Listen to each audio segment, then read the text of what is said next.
Le plus beau cadeau que nos parents nous aient jamais offert était l'un pour l'autre. Libre ensemble, Catherine Ax, Jacques Nizan. Bonsoir à toutes et à toutes, bienvenue dans Libre Ensemble. Merci d'avoir choisi de nous écouter ce soir. Nous allons évoquer ce beau cadeau qu'est la fratrie. Dans les bons et les mauvais moments de la vie, avoir un frère, une sœur, cela est souvent utile, porteur, voire salvateur quand le sort s'acharne, que l'on vit le divorce de ses parents, l'épreuve d'un placement en famille d'accueil ou en institution.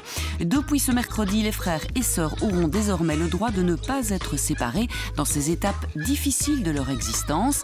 La commission justice de la Chambre a en effet approuvé à l'unanimité, moins abstention du Vlaams-Belang, une proposition de loi du groupe Défi qui modifie le code civil et qui est l'aboutissement d'un travail entamé il y a déjà 20 ans par le dépôt d'une proposition de loi PRL-FDF. Nous en reparlerons ce soir avec nos invités que je suis ravie d'accueillir ce soir. Sophie Rohony, députée Défi, co-autrice du texte et porteuse de cette proposition. Bonsoir Sophie. Bonsoir. Et Stéphanie Ax, docteur en psychologie, thérapeute et formatrice en thérapie familiale au sein de la SBL Ardoise Pivotante ainsi que maître de conférence à l'ULG. Bonsoir Stéphanie. Bonsoir. Alors Sophie Rohony, vous allez d'abord nous dire ce que cette loi que vous avez déposée, qui a été votée donc, apporte, ou à tout le moins déclarée, demandée. Elle consiste en quoi cette loi ? Alors, il faut savoir que la fratrie était totalement inexistante jusqu'à aujourd'hui, en tout cas jusqu'au vote du Code civil.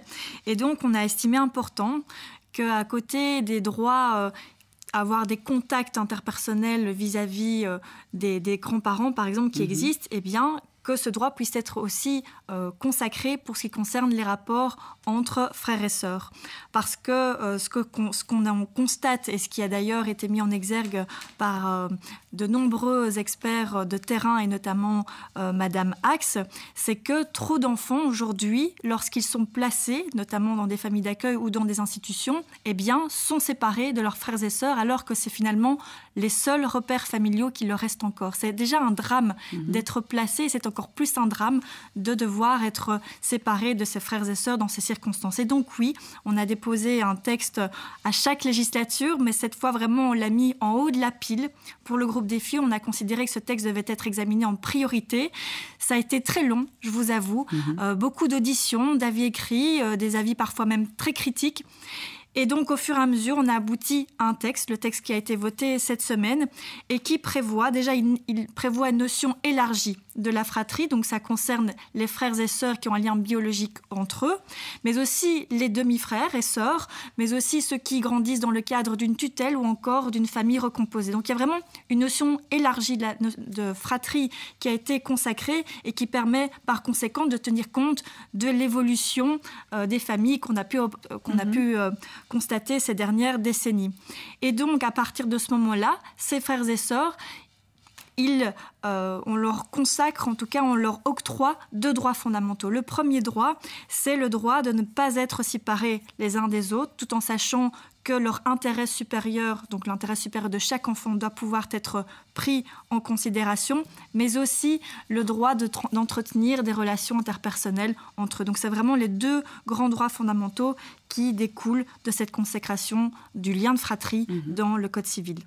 Alors pour proposer cette loi et ce texte que vous avez rédigé, vous êtes appuyé effectivement sur des gens du terrain et je sais que le FDF donc, et Défi est très intéressé par la question depuis une vingtaine d'années. Donc vous avez notamment, vous êtes appuyé sur des experts comme Stéphanie Ax. Stéphanie Ax, vous avez initié, voici plus de 5 ans, un groupe interdisciplinaire de travail justement sur cette question de la fratrie, de la séparation de la fratrie dans ces circonstances-là. Vous avez contacté Bernard DeVos à l'époque, délégué général de l'enfant, et son juriste Serge Léonard, et puis vous avez créé un groupe de différents experts, juristes, sociologues, psychiatres, psychologues, acteurs de terrain et directeurs d'institutions pour réfléchir et collecter des données. Pourquoi est-ce que pour vous, dans votre pratique et celle d'autres disciplines de terrain, il vous semblait important de prendre en compte la fratrie ? Au même titre qu'il y a quelques années, comme vous l'avez dit, Sophie Rohony, les grands-parents ont été pris en compte aussi.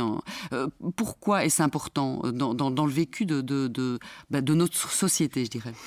À titre personnel, moi, la fratrie m'intéresse depuis plus de 20 ans. En fait, c'est un lien familial dont on parle encore très peu, et pourtant c'est un lien qui nous construit, au même titre que le lien, évidemment, à nos parents.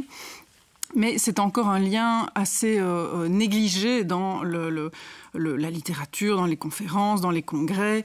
Et donc moi, je m'y suis intéressée notamment autour des recherches. Qu'est-ce qui a été fait sur qu'est-ce qu'on dit de la fratrie, qu'est-ce qu'on dit de l'importance de ce lien dans la construction de nos personnalités, de nos individuations.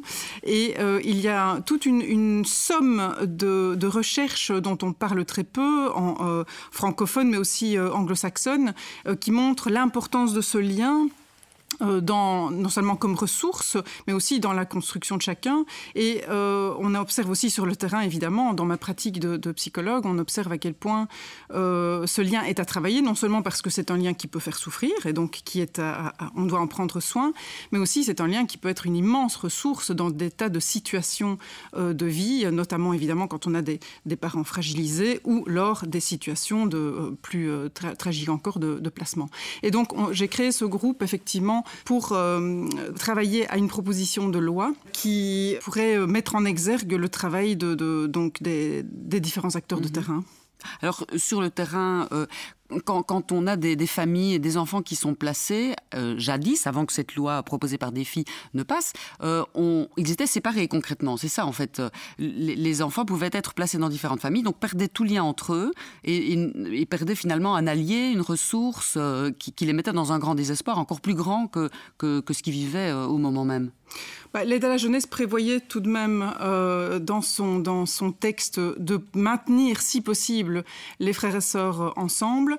Mais c'est vrai que dans les faits, ça pose parfois différentes difficultés sur le plan logistique. Mais il manquait, donc à côté des textes de l'aide à la jeunesse, il manquait vraiment un article, un texte dans le Code civil qui permettait d'inscrire ce droit et symboliquement de marquer l'importance de ce lien fraternel aussi, en lien, pas seulement dans les situations de placement et de famille d'accueil, pour toute l'évolution de notre société, aujourd'hui aussi, dans toutes les situations de divorce conflictuel, dans toutes ces situations où, en fait, l'unité, maintenant, peut-être la plus stable, est passée du conjugal au fraternel, puisque, avec, évidemment, l'augmentation des séparations parentales, on observe de plus en plus souvent que le lien qui reste stable du passage d'un parent à l'autre, notamment d'un foyer à l'autre, c'est ce lien fraternel. Et donc, la loi se devait d'évoluer aussi et de faire une place au lien fraternel.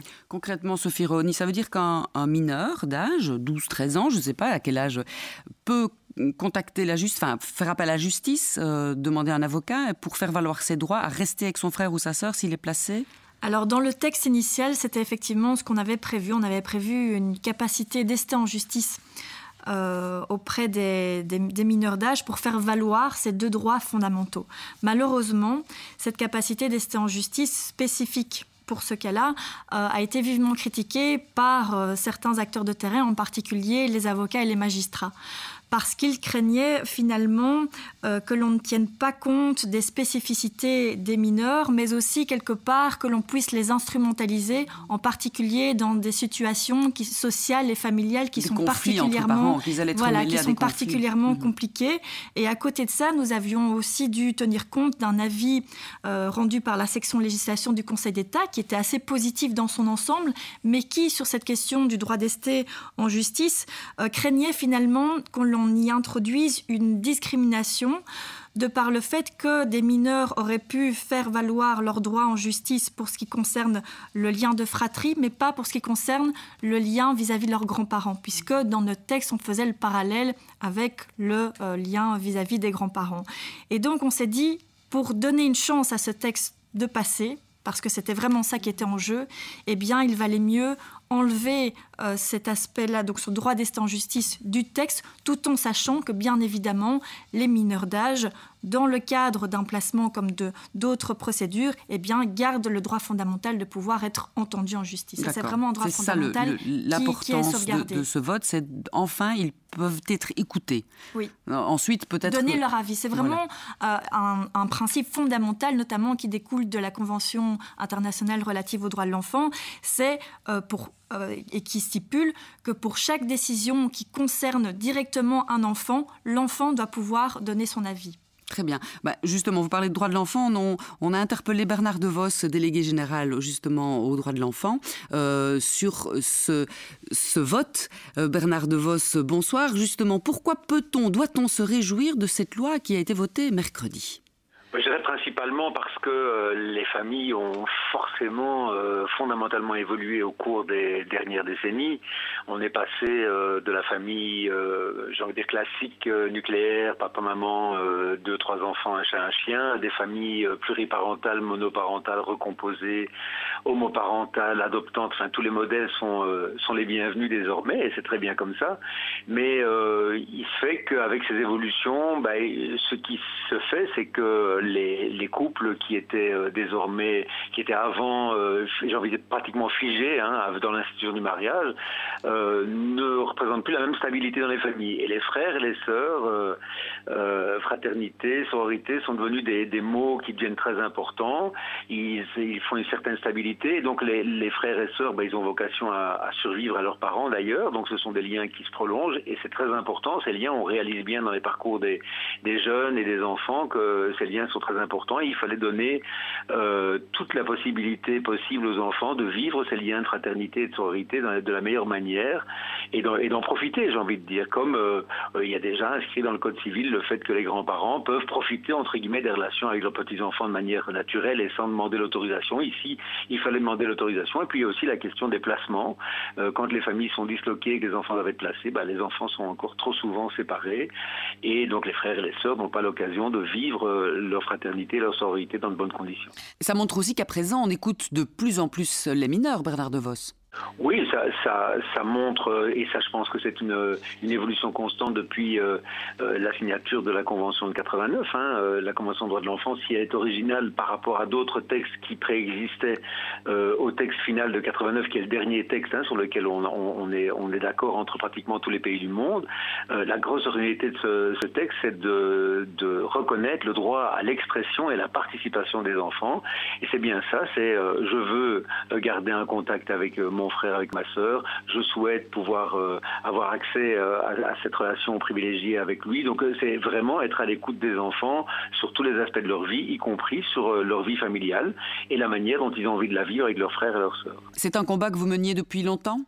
Oui, c'est une belle victoire et je pense qu'il faut dire un énorme bravo à Stéphanie Axe qui était celle qui nous a, j'ai envie de dire, pas mis la puce à l'oreille parce qu'on était déjà sur le sujet, mais qui a fait un travail de sensibilisation vraiment très très important. Et puis forcément à Sophie Rohoni qui sont toutes les deux autour de la table aujourd'hui pour sa persévérance dans un véritable combat, parce que c'était pas gagné au départ. Moi j'ai participé à des auditions au Parlement qui étaient quand même un peu rock'n'roll avec une série de réactions qui n'étaient pas très positives au départ, et donc vraiment je me réjouis, et je mettais sur un post Facebook qu'il faut aussi rendre hommage à Laurette Onkelings et à Catherine Font qui a pris l'initiative à ma demande, mais à celle aussi de Stéphanie Axe et d'autres acteurs, de tenir une matinée, un colloque, une matinée de réflexion au sein du Parlement sur le sujet. Oui, un sujet assez controversé. Il y a d'ailleurs eu quelques réticences, des craintes de la part de certains, de mettre des enfants en conflit avec un ou l'autre parent.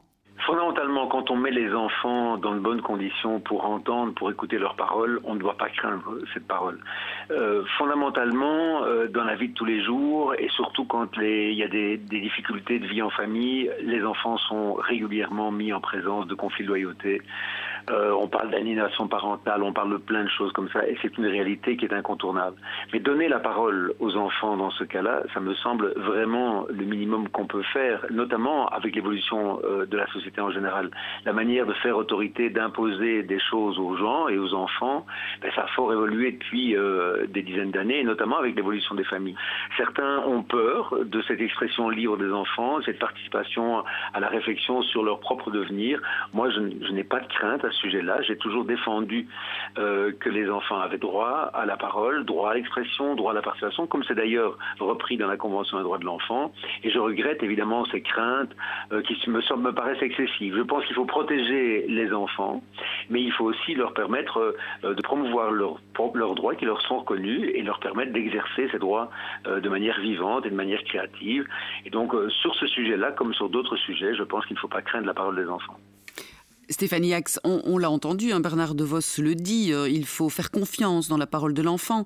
Vous, sur le terrain, est-ce que vous avez remarqué ça depuis des années? Je dirais, les adultes décident pour les enfants et pour qu'ont-ils peur de cette parole des enfants? Oui, je suis tout à fait d'accord avec ce que Bernard DeVos a dit. C'est évident que les enfants sont de toute façon pris dans des enjeux relationnels, dans des conflits de loyauté, alors que, justement, le fait de les entendre, c'est le meilleur moyen d'avoir accès à leur vécu et de pouvoir le travailler.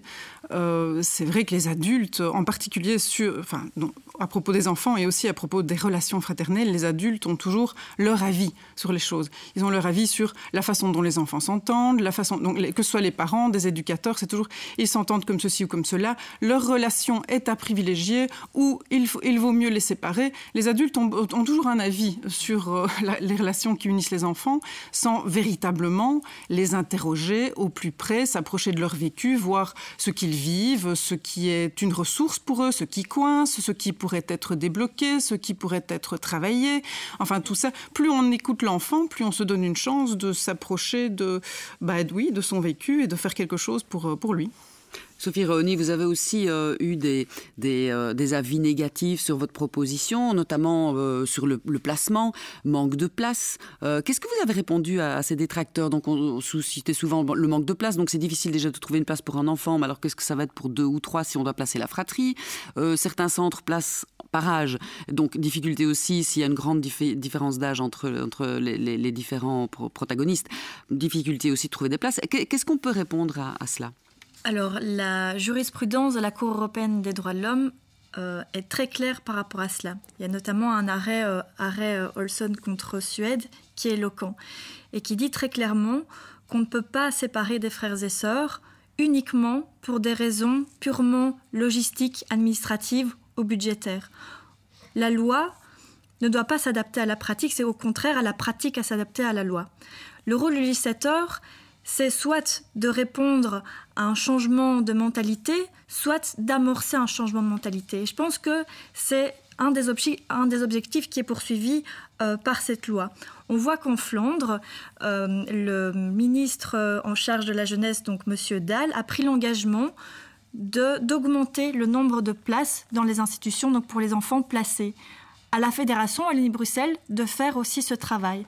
À la Fédération Wallonie-Bruxelles aussi, d'amorcer un travail de soutien à toutes ces familles d'accueil. Et donc, oui, très clairement, le motif selon lequel on va créer des difficultés, pour moi, n'est pas tenable parce que le travail législatif que l'on a entamé, donc cette loi, c'est vraiment l'aboutissement d'un long et ardu travail législatif, mais je pense que c'est aussi le début d'un long travail de soutien qui doit aujourd'hui être amorcé par les entités fédérées. Et aussi un long travail, il y a du boulot de terrain. Comme vous dites, ouvrir des places et travailler main dans la main avec les experts, avec les psychologues. Stéphanie Ax, vous pensez la même chose aussi. Ce n'est que le début finalement. Oui, absolument. On se réjouit vraiment que cette loi soit passée. C'est vraiment, je trouve que c'est un signal très fort et très important.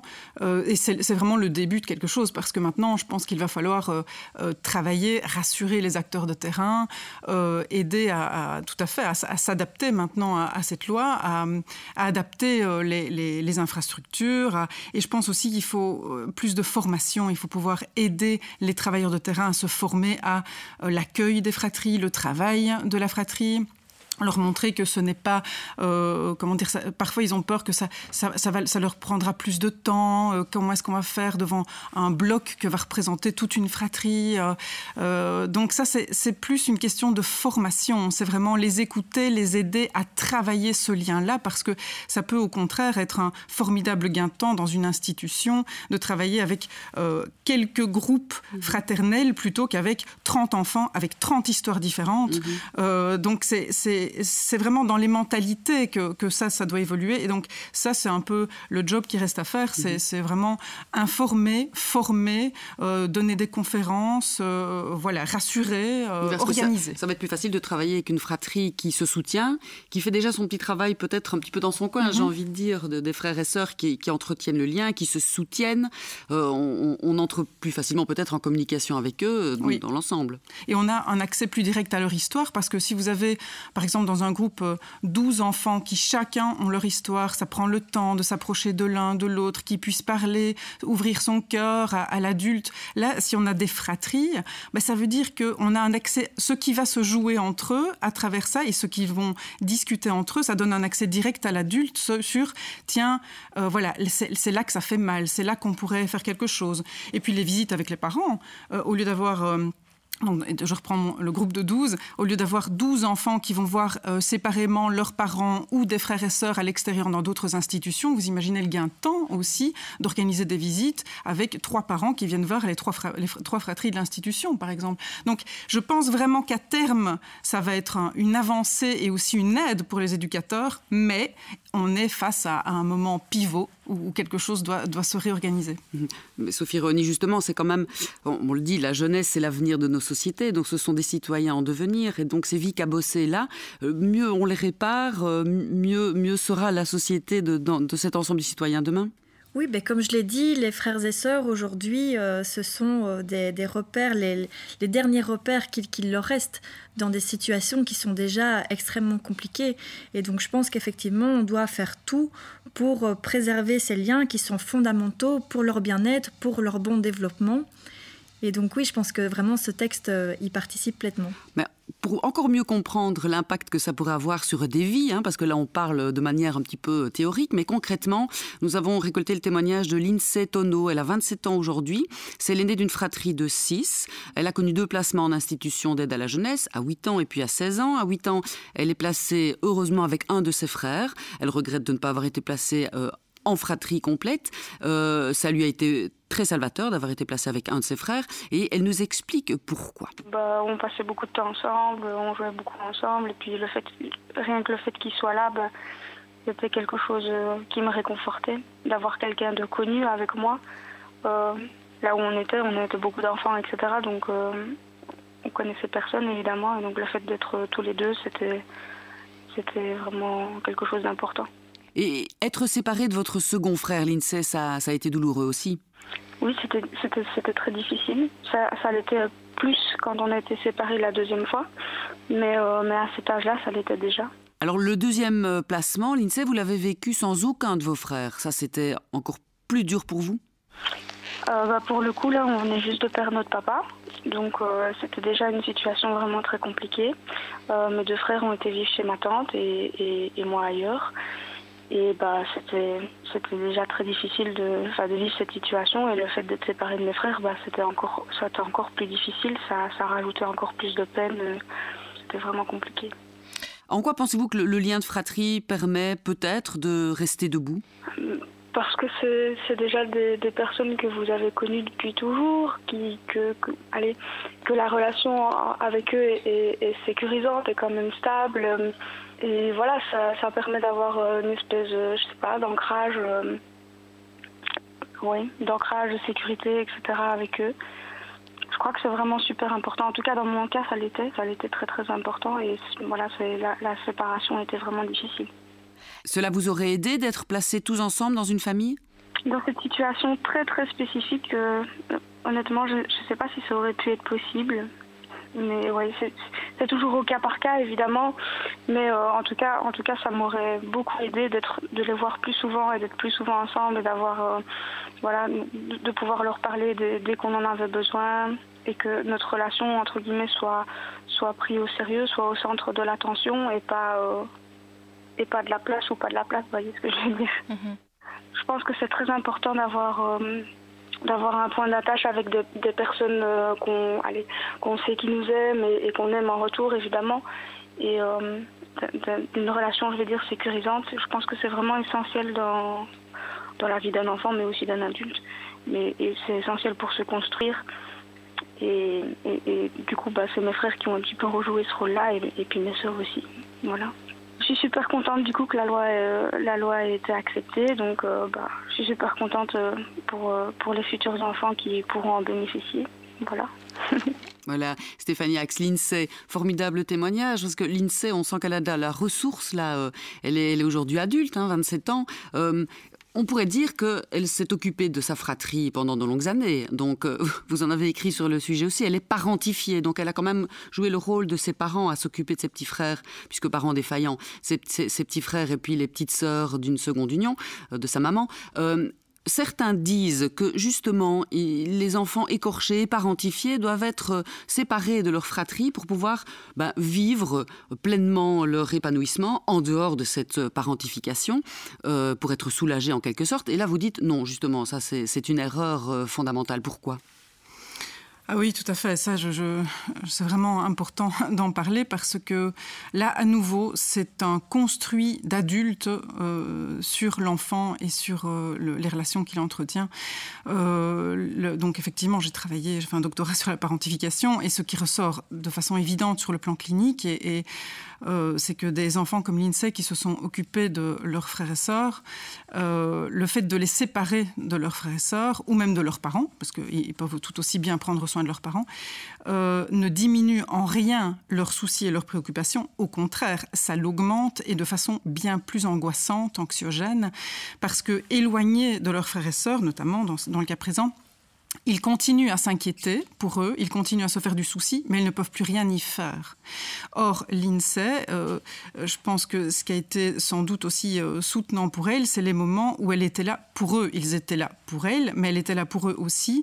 Et les avoir près d'elle, c'est une façon aussi d'être utile, de pouvoir réconforter, de pouvoir soutenir. Alors, c'est évident que parfois c'est un rôle qui peut être difficile à porter, mais à nouveau, des éducateurs pourraient être autour pour aider l'enfant à le reconnaître dans son rôle et puis lui venir en aide aussi à aider ses frères et sœurs. L'enfant en institution, en famille d'accueil, n'est pas tout seul à faire ça.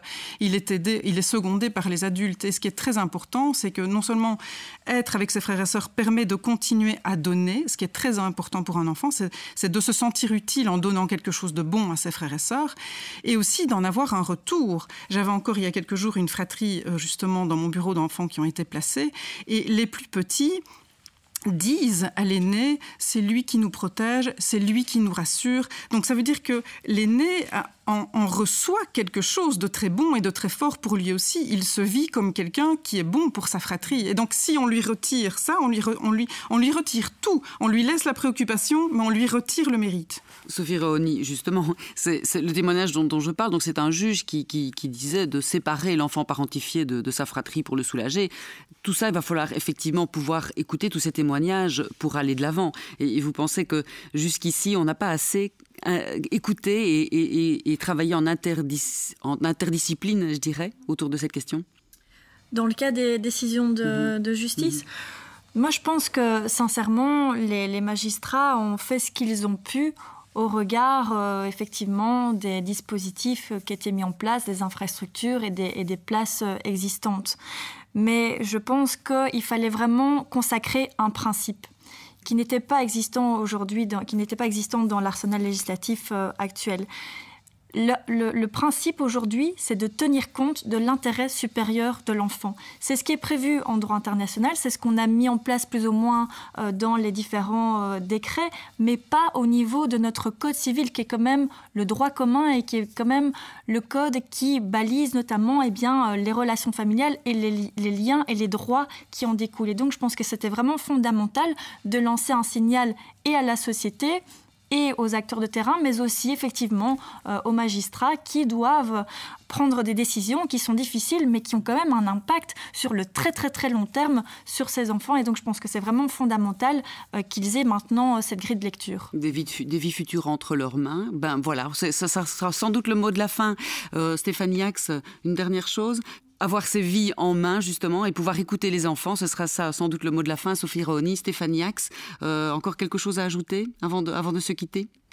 Ah non, je suis ravie. Je remercie Défi d'avoir porté la proposition. Et puis, nous restons actifs. Le groupe de travail reste actif pour tout ce qui est à mettre en place. C'est maintenant que le boulot voilà, est à faire. Ouais.